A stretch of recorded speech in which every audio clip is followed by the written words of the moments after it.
கொங்காடை இங்க இருந்து லெஃப்ட் சைடுல 24 கிலோமீட்டர் அடர்ந்த காடுகள் வழியா நம்ம பயணம் செய்ய போறோம்.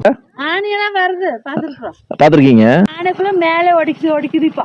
யானைங்களா நிக்குதுங்களா? யானை பார்த்துருக்குறோம், கரடி, அப்புறம் சிறுத்தை, அப்புறம் மானு, அப்புறம் காட்டெருமை. சரிங்க, இந்த மாதிரி எல்லாம் பார்த்துருக்கோம் நிறைய.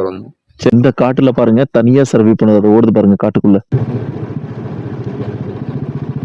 ஒண்ணு மட்டும் இப்படி போற பாதையில கூட பாக்குறோம்.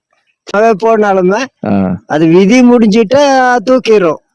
விதி முடியலன்னா அது போயிரும். இப்ப நீங்க பாத்துட்டு இருக்கதான் காட்டு குதிரை.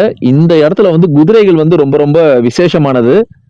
நம்ம இதுக்கு முன்னால இருந்த அந்தியூர்ல வந்து வருஷம் வருஷம் குதிரை சந்தையே நடக்கும். கொங்காடைன்ற மலை கிராமத்துல இங்க இருக்கக்கூடிய அரசு உயர்நிலை பள்ளி பக்கத்துல நம்ம இருக்கோம்.